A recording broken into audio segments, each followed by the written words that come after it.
Salve, salve, amigos do design. Sou a Tati Ferrúcio, eu sou designer industrial. Estou morando aqui em Nova York, mas eu sou crescida e nascida no Rio de Janeiro. E a gente está começando aqui o nosso primeiro episódio desse podcast, o Design BR. E estou animada para começar isso, Lucas. Estou curiosa o que a gente vai conseguir fazer aqui. Eu sou o Lucas Couto, designer de coisas, sou de BH, mas eu estou em Seattle hoje, trabalhando com umas coisas interessantes. Hoje a gente vai introduzir o que a gente está fazendo, por que a gente resolveu fazer esse rolê e começar a falar sobre assuntos polêmicos. Ah, mas a gente introduz isso mais pra frente.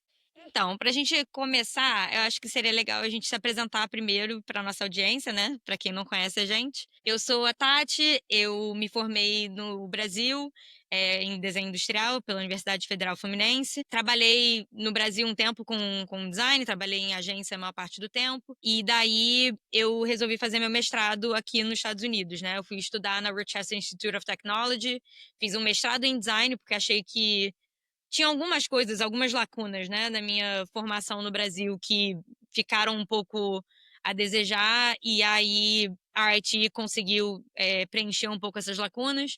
E a partir daí comecei a trabalhar com design aqui. Pulei de indústria em indústria, né? Eu trabalhei com eletrodomésticos, trabalhei com brinquedos de cachorro, e hoje eu trabalho numa empresa que desenvolve produtos de banheiro e cozinha, trabalhando mais a parte que a gente chama de hardware, né? Que seriam as torneiras, os chuveiros. é, a gente faz também cerâmicas em alguns casos. E é isso. E passei por algumas indústrias.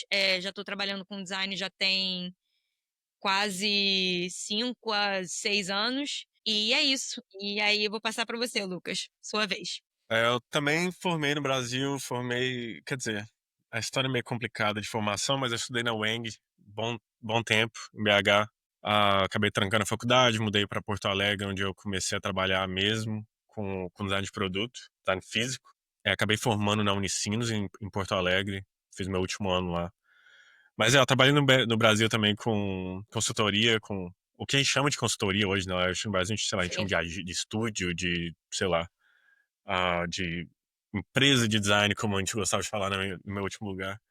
E trabalhando com um pouco de tudo, né? E aí fui para Noruega, trabalhei na X Design por 3 anos, também trabalhando com um pouco de tudo, com tech, com medical devices e coisas do tipo. E trabalhando sempre um pouco com coisas além do design de produto em si, né? Produto físico. Trabalhando com UI, UX, com branding, com o que for. Acho que esse é uma das coisas legais de trabalhar em estúdio, né, em agência, é que você, tipo, você faz de tudo. E aí nisso vim pra Microsoft, hoje eu tô aqui em Seattle trabalhando na Microsoft como diretor de design de um time que trabalha com realidade aumentada e realidade virtual. Por isso que esse monte de coisinha atrás de mim. E é isso que eu curto muito, esse rolê de realidade mista, porque mistura um pouco desse mundo 3D que a gente conhece bem no design industrial com a parte de user experience, com a parte de design de interação, que é o que eu curto muito também, que é expandir um pouco desse conhecimento de design for humans, além do design físico do produto. Então acho que é um lugar bem interessante de trabalhar na questão, enfim, espacial de tudo, não só 2D ou não só 3D. Mas é isso, o que mais que a gente fala? Eu gostei que você falou sobre eu sou designer de coisas, né? E eu gosto muito de entrar nessa seara, assim, né? De falar sobre isso, que a gente forma com essa formação de desenhista industrial, né? Que o termo em si, em português, ele não faz muito sentido, né? Ele não encaixa muito em nenhuma lacuna das indústrias que a gente de fato pode trabalhar, né? Fica um negócio parecendo que trabalha meio que num chão de fábrica, assim, né? O tempo inteiro, e não é bem isso. Mas eu gostei disso, né? De você falar, eu sou designer de coisas. E é bem verdade, assim, né? Não importa muito se a interação ela é física ou se ela é digital, a gente acaba tocando em muitas partes da interação humana com produtos, né? Sejam eles digitais ou físicos. Mas voltando ao gancho do que a gente estava falando, acho que ia ser legal a gente conversar também sobre como que a gente se conheceu e que foi bem numa interface digital em algum lugar, né? Em 2020, a gente começou um pouquinho antes da pandemia, a gente começou o DIBR, que é uma comunidade de design no WhatsApp, e eu comecei a catar as pessoas, quase meio stalkeando mesmo, assim, né? Catar a galera online, quem que tava por perto que a gente podia adicionar. Alguns colegas meus meio que deram ideias, assim, né? Ah, conversa com essa pessoa, procura essa pessoa. E, e o teu nome chegou pra mim. Ah, pô, tem esse cara aqui trabalhando lá na Noruega. Pô, o trabalho dele é super legal, não sei o quê. E aí foi legal que você veio participar com a gente no grupo. E acho que o grupo hoje tem, sei lá, 300 pessoas, tem uma galera. É E eu um, queria ouvir um pouquinho de você do seu lado, assim, da experiência do grupo, porque a gente começou meio que com essa ideia, assim, de tentar encontrar essas pessoas que estão fazendo design no Brasil ou fora, são brasileiros que estejam morando fora, mas que a gente não tem contato, assim. Eu tinha muito contato daquela bolha ali do Rio, que a maior parte era, como você falou, né, consultorias e agências, mas, pô, a gente tem gente fazendo design in-house, né, fazendo, de fato, produção própria no próprio Brasil, assim, e a gente tinha pouco contato, né, com essas pessoas. Então, acho que isso foi muito legal, assim, do grupo, da gente encontrar essas pessoas, né? eu acho que isso conecta com a motivação. Por que que a gente tá fazendo isso também? Porque pra mim, o que eu senti falta e na minha formação era esse contato com a galera, né? De, tipo, saber quem faz o que e onde. Ainda mais eu acho que estudando em Minas, é uma coisa assim meio distante. Acho que a educação de design no Brasil já é uma coisa distante da indústria. E Sim. aí você vai pra BH ou você vai pra, sei lá, qualquer outro lugar que não seja talvez Porto Alegre, Curitiba, São Paulo, Rio, você tá muito longe de indústria que não seja muito específica, né? Tipo, em BH você vai ter indústria moveleira por perto, mas é isso. Então fica, para design industrial, design de produto, fica uma coisa tão distante assim que parece coisa de outro mundo. E aí não tinha um design BR ou DI BR do tipo pra saber quem fazia o quê. Apesar de que tinha, sei lá, uma galera de carro que aparecia na escola de vez em quando e tal, mas, de novo, né, é um nicho. Então acho que o grupo foi interessante para conhecer essa galera. Eu acho que é ainda interessante. E hoje tem muito estudante lá, então, tipo, só de ter esse grupo já é um puta benefício hoje de, sei lá, galera que tá estudando e tá lá, só de ver galera de outros lugares, pelo menos saber os nomes para ir lá caçar no LinkedIn já ajuda demais. Um rolê que, tipo, eu só fui acordar para isso muito tarde na carreira. Eu sinto que pra mim, o meu momento começando a faculdade, né, em design no Brasil, ele foi um momento meio conturbado pra mim em geral, assim, né? Obviamente tem muita coisa que eu posso botar um pouco de culpa na universidade, mas eu também estava passando por um momento pessoal muito difícil, assim, né? Tava passando por a perda de um familiar muito próximo, então eu acho que a minha cabeça demorou pra entrar e compreender o que que era aquilo, assim. E a faculdade, a UF em si, a minha turma foi a segunda turma da UF, né? Então, assim, o curso era muito recente. Então, tinha muita coisa que a minha turma era teste, a primeira turma também foi muito teste do que funciona, o que não funciona nas classes, então, do conteúdo que está se passando na sala. Então, foi tudo meio muito experimental no início, assim. E aí, o clique para mim do que a faculdade era e do que era design foi quando eu fui para arte a primeira vez, né? Porque eu fiz o Ciência Sem Fronteiras e eu fui para arte em um primeiro momento para fazer a graduação sanduíche, né? Que é como eles chamavam. E ali é que eu entrei e falei assim, tá. Eu tava com uma ideia completamente diferente do que era a faculdade. A estrutura da faculdade era diferente também, não tem como comparar, né? Uma faculdade privada nos Estados Unidos com a estrutura do que a gente tem numa universidade pública, né? Infelizmente. Mas, assim, tinham todas as máquinas à disposição, tinha a quantidade infinita de materiais que você quisesse usar dentro da faculdade.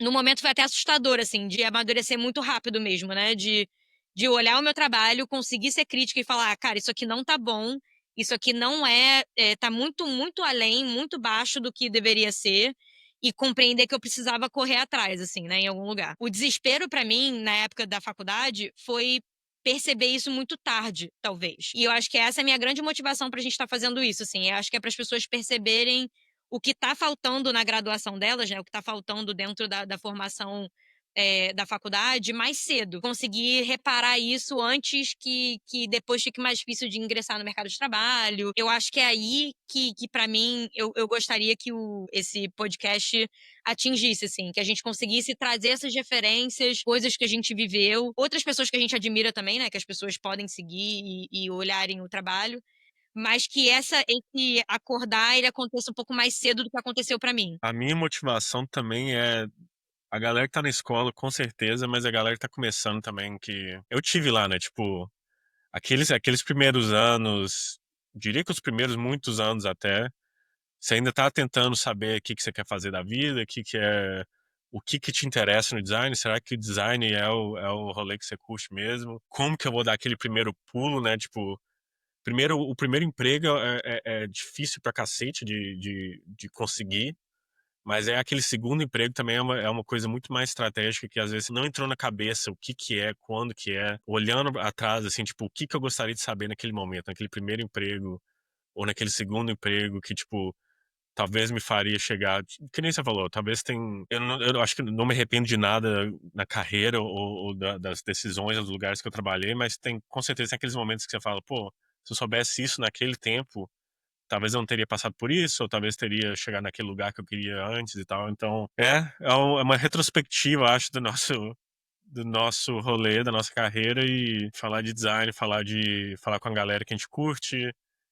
e jogar umas polêmicas aí, que eu acho que é o rolê que eu mais quero fazer nesse É podcast. causar polêmica, você tá atrás das polêmicas. Eu não vou sair falando merda por aí, mas tem muito, tipo, talvez tenha isso também da experiência, né? Tipo, tem coisas polêmicas e tem coisas que realmente não dá pra se dizer por aí.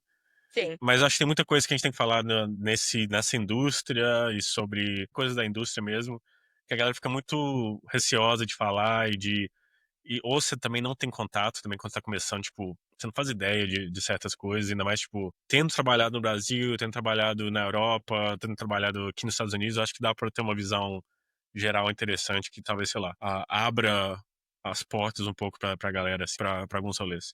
Não que a gente saiba porra nenhuma também, mas pelo menos é a nossa experiência que a gente pode dividir. Claro, e eu acho que tem um lugar interessante aí, né, você mencionou que eu também morei 1 ano na Alemanha, né, trabalhando, pela empresa que eu estou hoje ainda, trabalhando. Eu sinto que, por estar no sul global, as pessoas, têm a tendência de subjugar, assim, e eu não digo nem só nós mesmos dentro do Brasil se olhando, trabalhando e fazendo design, mas acho que numa perspectiva de fora também, né, de outras culturas subjugarem a gente de que o design que é feito no Brasil ou América Latina, África, Ásia, qualquer outro continente é menos relevante ou é menos interessante.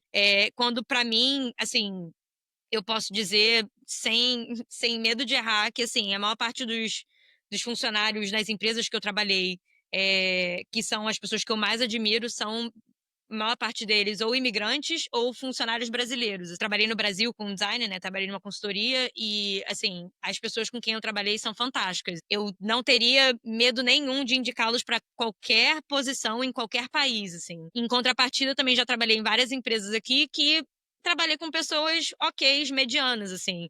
Não funcionários necessariamente ruins, mas medianos, assim. Eu fico, às vezes, com raiva, assim, de ver como que a gente se bota para baixo, às vezes, né? De falar, ah, mas o que a gente faz não é tão maneiro, ou o que a gente faz não é tão relevante. E, cara, você pega os projetos, o trabalho, a qualidade, a entrega tão boa quanto qualquer outro país, assim. A escola também é muito isso, né? Tipo, o seu curso era novo, o meu curso não é.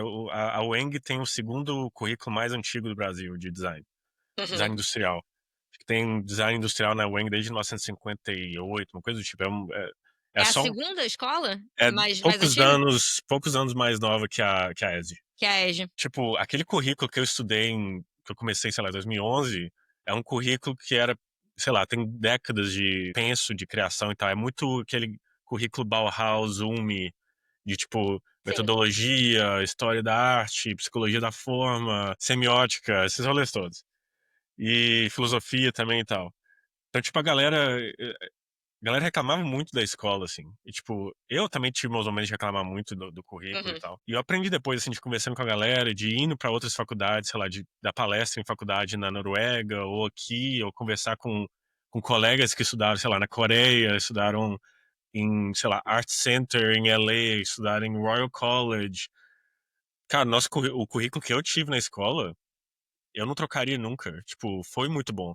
O que Sim. não tem, eu acho que o que faltou, e que eu acho que no Brasil falta um pouco, é infraestrutura, com certeza, é Sim. a nossa sina nesse sul global, que nem você falou. E a outra coisa que você tinha falado antes é sobre esse negócio de, tipo, chegar no RIT e ter esse rolê de, tipo, autocrítica. Isso é uma coisa que eu aprendi pouquíssimo no Brasil, tipo, na escola. De olhar pro Uhum. meu trabalho e falar, porra, tá uma merda esse rolê. Quando você tá desenhando, você tem que fazer tipo a referência ou melhor que a referência. Só que pra gente ficava ali muito aquela coisa assim, tipo, aprendi essa teoria toda, na hora de botar na prática, é essa coisinha aqui que eu consegui fazer no tempo, beleza, então tá, passou. Acho que foi isso que me faltou, mas eu não diria que é uma coisa, sei lá, da indústria brasileira, da educação brasileira ou algo do tipo. Talvez foi a minha escola, talvez seja o contexto, mas a educação em si, o currículo em si, me informa muito hoje, talvez mais até do que muitos colegas que tiveram aquela educação prática, de tipo, tiveram oportunidade de trabalhar muito cedo com indústrias e tal, e ter esse sponsor, ah, sei lá, quando as empresas patrocinam o semestre, patrocinam trabalhos e tal. Sim. É muito legal para ter aquela conexão, mas é muito focado em produzir. Pouquíssimo em, tipo, Em como que você criticar. pensa o produto, em criticar a semiótica do rolê. Então, tipo, eu ainda valorizo muito o meu ensino por causa disso. Isso é uma coisa que eu vejo a galera criticar muito, tipo, ensino no Brasil é muito fraco, ultrapassado. Eu acho que realmente tem uma questão de não conectar bem com a indústria local. Apesar de que a indústria local é um É dos bem maiores difícil. problemas. É outro mito também, tipo, tem a parte profissional, mas a educação também é uma coisa que acho que a gente tá a nível global, assim, muito bem comparado com muitos lugares que eu vi por aí. A UF, pra mim, ela foi difícil em alguns lugares, né? Porque o curso foi fundado dentro da escola de engenharia. Hum, Então, a escola de engenharia obrigou que o curso tivesse cadeiras de engenharia dentro do curso. Então, assim, eu fiz cálculo, física experimental, mas eu acho que na parte de design a gente ficou muito nisso que você falou, assim. O meu curso era muito. Ele era muito teórico e pouco prático, assim, de você sentar e entregar um negócio de qualidade, assim. Eu acho que existia até uma dificuldade de compreender o que era qualidade, em algum lugar, sabe? A qualidade não era, e isso é um mito que a gente vai conversar em algum momento também, né? Mas que essa questão que a estética importa menos, né, do que a hum, funcionalidade. Quando eu acho que caminha lado a lado, assim, né? Não estou dizendo que a função não é importante, mas é, obviamente que o produto tem que ser interessante para quem está comprando, né? Eu acho que a faculdade no Brasil vê muito o design, esse lugar transformador e pioneiro, né, dentro das empresas, quando também precisa ser comercial, também precisa ser a parte que faz o design existir, né, como profissão, né, que em algum momento você vai vender alguma coisa, seja um produto físico, um produto digital. Então, essa falta de conexão com o que o mercado precisa foi que quando eu cheguei na RT foi o baque de olhar a qualidade do que estava sendo entregue em termos de estética e olhar e falar, cara, meu trabalho tá muito ruim, assim. E tem uma questão relevante também das habilidades, né? Eu não tive aquela aula de desenho, de praticar, de hum. sentar, fazer o mesmo desenho 50 vezes. Isso eu tive muito pouco. Então, quando eu cheguei na Artia, que foi a porrada. Eu tinha um professor, cara, que sentava comigo toda sexta-feira e ele vinha com marcador vermelho em cima do desenho que eu fiz 30 vezes. E ele tava assim, ó, foda-se, meu irmão. Passava, ó, a perspectiva tá errada, conserta aqui. Mas foi como eu aprendi, sabe? E a minha formação na UF me deu um olhar crítico muito, muito importante pro que eu fazia. Que isso me ajudou quando eu fui para a IT, porque quando eu cheguei na IT, eu conseguia fazer os projetos, entregar o que precisava ser entregue. Enquanto a galera da minha turma apresentava uns negócios que a gente ficava assim, tá, lindo, mas serve pra quê, sabe? Porque não tinha senso crítico nenhum, é o que você falou, né? Constrói, faz, mas não pensa sobre aquilo, né? Não examina, não avalia. O fato deles terem muito recurso, eu acho que também dificulta a parte crítica, né? Hum. Eu posso fazer, pegar, jogar fora e faço de novo, sabe? Sem pensar muito por que que não deu certo, o que que pode melhorar, como que resolve, né, aquele produto em si. Mas é aí que tá o rolê que você falou de, tipo, brasileiro imigrante em geral, nesses lugares que a gente trabalhou, ter essa. Acho que é o jeitinho brasileiro, é o civirômetro que, tipo, cem faz por toda a cento. diferença. Tipo, a galera que tá muito acostumada com essa puta infraestrutura, tá tudo na mão. Eu trabalhei muito aqui com a galera que, tipo, até você vê até diferença na Microsoft, por exemplo, de quem vende consultoria, independente de onde eles vêm, de qual país eles vêm, quem vende consultoria e quem vende Big Tech. Tem muita galera aqui que, tipo, o primeiro estágio é na Google, aí eles fazem o segundo estágio na, sei lá, Meta, e aí vem trabalhar aqui. Essa galera nunca teve que se virar, nunca teve que, tipo, Uhum. sempre que precisava de alguma coisa, tinha uma infraestrutura, 200 designers em volta, todos os aplicativos do mundo na mão. Então, tipo, é uma outra realidade para essa galera. Então, esse rolê de ter que se virar, de ter que, tipo, fazer protótipo de papelão no quintal de casa, pintar o bagulho no corredor do prédio, tipo, essas coisas, assim, acho que formam um designer também, às vezes até mais, se não mais do que uma aula prática na faculdade. E você tá falando das cadeiras e tal, tipo, a galera da URGS que eu trabalhei com eles, tipo, eles tiveram a mesma realidade. De ter um curso de engenharia com um wrapping de design que, enfim, você sofre muito para chegar onde realmente era pra você estar design-wise. Então, é tipo, eu acho que para resumir isso tudo, não tem formação perfeita. Sempre vai ser ou Não muito tem. puxado para teoria, ou vai ser muito puxado para prática, ou você não vai ter muito tempo para fazer quase nada. E eu acho que isso até conecta com um dos meus primeiros hot takes, que... Qual que é o nome para hot take? Não sei, a gente tem que dar um nome em português, né, pro nosso hot take. Opinião polêmica? Opinião polêmica, né? Tem que ter um Tem que ter branding. um nome mais curtinho. A gente tem que achar um nomezinho mais curtinho pra A isso. gente vai resolver isso aí. Vai. Primeiro hot take. Quem acha que vai sair da faculdade com um portfólio para arrumar um emprego tá fudido. Tá mentindo, Porque, concordo. tipo, faz a matemática, né? Você tem, vamos dizer, 4 anos de faculdade, 4, 5 anos de faculdade. Primeiro ano você tá aprendendo o básico ali, você não vai ter muita coisa prática que você vai fazer projeto. Quando você tem, vai ser uma bosta. Vai ser o primeiro projeto, não é digno de portfólio.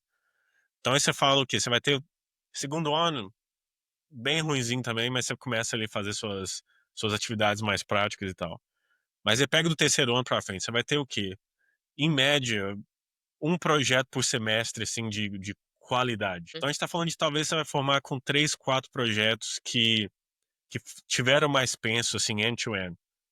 A realidade é, como é projeto de faculdade, você fez para aquela matéria, para aquele professor, mais do que, assim, realmente um rolê que você curte, que vai te levar pro lugar que você quer ir. Você vai sair da faculdade que só talvez 2 projetos você consegue colocar no portfólio.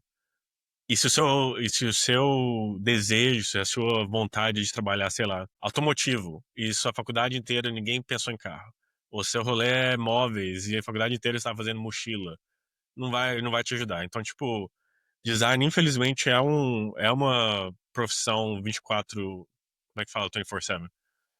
24/7?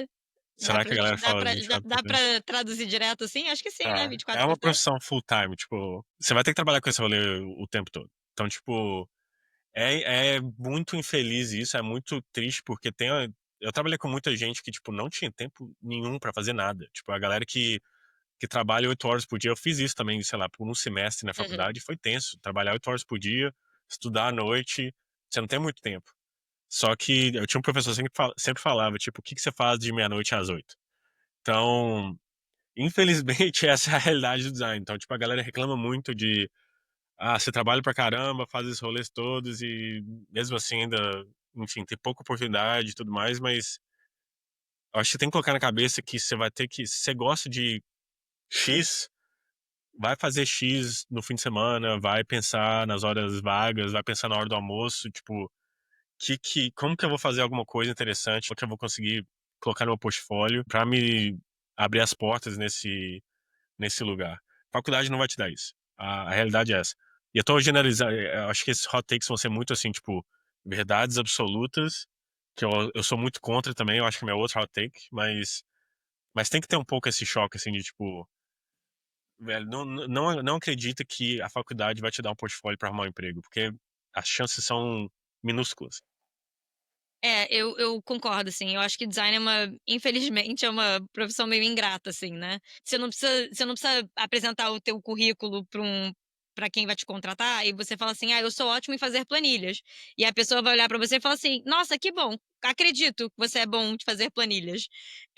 A gente não tem isso, né, a gente não pode virar para quem vai contratar a gente e falar: "Ah, eu sei desenhar". E aí o cara fala assim: "Tá bom, cadê os desenhos?". E aí você tem que ter a prova, né, assim, você tem que ter o portfólio, né. É uma profissão bem ingrata nesse lugar, assim.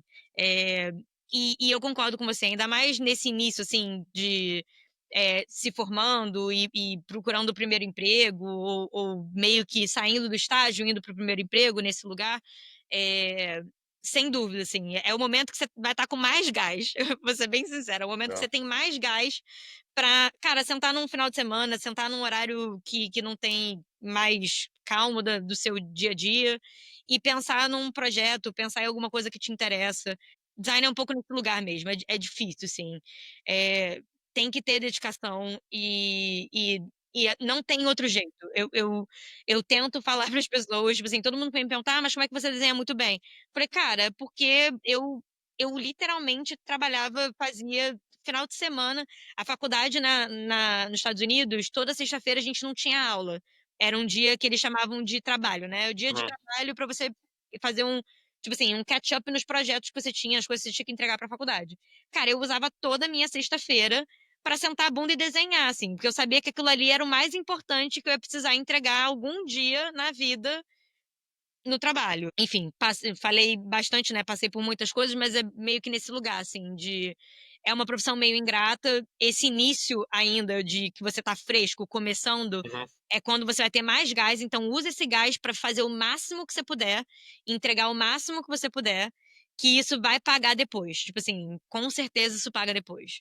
E o pagar depois eu acho que é o que a galera se bloqueia. Muita gente se bloqueia muito nisso, né? Tipo, é sempre olhar para o outro, olhar para os trabalhos e falar: putz, o meu tá tão longe, nunca vou chegar. Tipo, esse desânimo que eu vejo. Sim, E pra falar a real, tipo, eu vejo muito no grupo ali no DIBR também. Tipo, a galera. Até a galera com muita experiência ainda tem essa mentalidade assim de tipo, ah, o que essa vaga tá pedindo é muito, tipo, eu não vou nem aplicar. Eu acho que isso é uma mentalidade que destrói o design pra mim. Tipo, se você tem essa não pode. mentalidade de tem que ter um falso eu não sou a pessoa mais otimista do mundo assim no dia a dia como ser humano. Como designer você tem que ter um pouco. Você tem que ter aquela ideia de tipo, velho, eu nunca desisto do rolê. Então, tipo, é ingrato, você vai trabalhar muito, mas uma coisa que o se pagar acontece quando você tem um portfólio, você aparece numa vaga e você tem um portfólio decente. Eu posso dizer, como uma pessoa que já contratou ou já participou de muitos processos de contratação no Brasil, na Noruega aqui, a grande maioria do que você recebe, a vasta maioria do que você recebe é muito ruim. É Hum, assim, já tive em processo onde aqui na Microsoft ainda tem um recruiter que faz ali a seleção da grande maioria de porcaria e joga no lixo, então você recebe uma coisa um pouco mais curada, assim. Mas, pô, no Brasil, na Noruega, onde a gente olhava, sei lá, 200, 300 aplicantes, eu acho que, em geral, assim, quando a gente recebia, sei lá, 100 a 200 pessoas, geralmente você salvava o quê? Uns 4, 5 portfólios. Que salvava, assim, tipo, não de, esses são muito bons, não, é de tipo, sim, esses são pessoas que dá pra conversar. Ah, e aí é outra coisa também disso, né? Tipo, isso é uma coisa também muito injusta nesse rolê de portfólio, é que, tipo, acaba que nesse processo você elimina muita gente, assim, que pensa muito bem, que tem uma questão crítica, uma questão de soft skills muito boa. Só que se você não tem um portfólio que justifica, não tem como eu abrir aquela conversa pra, tipo, não tem como saber que você pensa muito bem, que você fala muito bem, que você tem uma retórica muito boa, se a coisa que o artefato que eu tenho para avaliar você imediato, assim, naqueles 5, 10 segundos que eu tenho para avaliar cada um desses 200 candidatos, é o portfólio, e se o portfólio não é bom, você não vai ter aquela oportunidade. Então você tem que deixar, para você abrir essas portas, você vai ter que ter um trabalho que pelo menos chama atenção visualmente. E aí você vai lá e mata nas soft skills, nas suas qualidades, sei lá, de, de conversa, de malemolência, o que for, mas sem aquele portfólio não rola.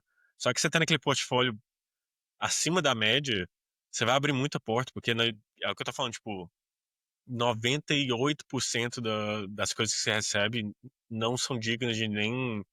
nem continuar. Então, tipo, é isso, monta o portfólio. Ah, e nessa também você falou de. A gente tá. Na verdade, você falou de uma coisa assim que eu nem tava pensando, que é tipo. Portfólio em si já é uma coisa que nem todo mundo abre a cabeça pra ter, né? Tipo, tem muita gente Tem- ainda que acha que vai conseguir o primeiro estágio, o primeiro trabalho com um currículo. Esquece. Todas essas contratações que eu acabei de falar, toda vez que você vê um currículo só que não tem no currículo ou um link para um site, ou, sei lá, um PDF ah, anexado para o portfólio, já era, vai pro escanteio na hora. Então, tipo, tem um portfólio, é o mínimo. Eu já vi na época quando eu estava saindo da IT e tentando achar alguma coisa para eu continuar aqui, continuar o meu bicho de estudante, né? Eu me lembro que tinham muitas vagas que já diziam embaixo, falava assim, olha, se não tiver portfólio, sua aplicação está descartada.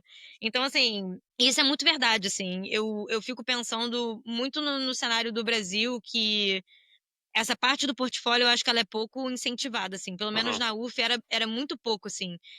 Eu não me lembro nem da gente ter tido aula especificamente sobre portfólio. uhum, Na arte eu fiz. A gente tinha uma carreira que era uma cadeira, né, da faculdade que era portfólio e desenvolvimento de carreira, era o nome da aula. A gente teve um trabalho que eu tinha que escrever pitch, acho que todo mundo entende pitch. um parágrafozinho, né, sobre Uhum. mim, que tinha que caber em 30 segundos. Eu tinha que escrever um pitch de 30 segundos. O meu professor falava: olha, o tempo que você tem num elevador para você conversar com alguém e você se apresentar para essa pessoa, provavelmente vai ser 30 segundos, quando não menos. Então você tem que ter isso na tua cabeça, esse parágrafo na tua cabeça, para quando você conhecer alguém importante, você conseguir entregar para essa pessoa tudo que você é, tudo que você quer que a pessoa saiba sobre você em 30 segundos. E todo mundo teve que fazer. Então, assim, é num nível até mais hardcore do que eu acho até que precisa ser, assim, sabe? Eu acho que um pouco da parte natural de você conversar com uma pessoa, ter uma conversa natural, é importante, entendeu? Eu Uhum, acho que aqui eles são muito mecânicos, assim, por conta disso, né? De serem tão treinados para fazer as coisas que tudo fica muito mecânico. É esse nível, assim, sabe? Incluindo, obviamente, como se monta um portfólio. E eu acho até que a gente pode fazer um episódio, Lucas, que seja falando sobre portfólio em geral, assim, sobre o que é interessante ter, quantos projetos, como se faz PDF, se faz, enfim, site. Acho que a gente pode ter um episódio dedicado a isso. Mas que é fundamental, assim. E acho que a barra no Brasil está muito baixa, num geral, assim. Eu me lembro da gente olhar também portfólio na época que eu trabalhava na Índio, né? De quando aparece alguma coisa um pouquinho mais interessante, já fica todo mundo, caraca, que legal, vamos ver, vamos olhar, vamos chamar para entrevista. Então, para os estudantes que estão ouvindo a gente, assim, você conseguindo subir a tua barra um pouquinho já, você já vai, você já se destaca uma piscina de gente que vocês não têm ideia, assim, da qualidade que chega, né, para quem tá tentando contratar. Eu concordo com você, a qualidade é muito baixa num geral, não é só Brasil, não. Acho que é qualquer né? lugar que você olha. Estados Unidos também, Europa também, a qualidade não é alta dos trabalhos. Né? Por isso que a gente tem um bot aqui que já elimina 90% das pessoas, porque é isso, essa é muita porcaria. Ainda mais Caraca, quando você tem vocês nessas. usam um bot para eliminar, tipo assim, o que consegue. Não, você tem. Geralmente nessas as grandes empresas, você vai ter um bot ali que vai eliminar por keyword, né? Tipo, numa das últimas vagas que eu abri, tipo, teve uma pessoa que. Algumas pessoas, até porque como você abre uma vaga interna, muita gente da própria empresa vê, Ah, da então eles própria chegam em empresa. você. Uhum. Então, até nessa questão assim, da pessoa chegar em você e falar, porque eles conseguem ver quem que tá contratando para ela. Então, como eu tava lá como contratante, como o hiring manager, as pessoas vinham em mim. Só que aí você vê, às vezes, sei lá, um data scientist para uma vaga de design de XR, design para AR, VR. Então, tipo, imagina, você tem milhares desses aplicando no LinkedIn ou no Microsoft Careers. Então, você vai ter um bot ali que vai eliminar os não relevantes, Uhum. porque são centenas, às vezes milhares. Aí você vai ter o recruiter que vai ver ali, sei lá, 200 ou algo do tipo. E aí ele vai te dar. Geralmente você fala pro recruiter quantos que você quer. Tipo, a gente quer avaliar 10, ou a gente quer avaliar 20. E ele vai te dar ali os top 10 ou 20. Em geral, os recruiters eles te dão, sei lá, 5 a 8. Eu geralmente eu peço mais porque eu não a confiança o recruiter saber exatamente o que você quer é difícil, então eu geralmente eu Sim. peço mais, eu passo um pouco mais de tempo olhando ali os candidatos, mas o processo é esse, é tipo, é muita gente. Então você vai ter que vencer o bot, você vai ter que vencer o recruiter, e aí você vai ter que aparecer para quem tá contratando para falar, pô, é bom. Só que o que eu tava falando antes, né, isso não é para desanimar, isso é tipo, é só para incentivar a fazer aquele um pouco a mais. Porque o que a gente tá falando é isso, tipo, até aqueles 10 ou 20 que chegam em mim, eu diria que tem 2 ou 3 que você fala: "Putz, vamos falar com essa galera". O resto é muito ainda mais do mesmo. Então, tipo, às vezes é um pouquinho que você faz em ali, uma coisa específica, é aquele um projeto que você faz que te motiva, que é aquele rolê interessante pra você, que vai te abrir as portas. Então, faz alguma coisa, não espera a faculdade te dar isso, porque eles não vão te dar. Então, acho que é isso, né? Fechamos nosso hot take, que a gente vai pensar ainda numa palavra bem brasileira para isso. Mas esse é o nosso primeiro episódio. Espero que vocês tenham gostado. A gente ainda tá entendendo como é que isso aqui vai funcionar, então, assim, vamos devagar, pelo amor de Deus, tenham paciência com a gente. É, E é isso.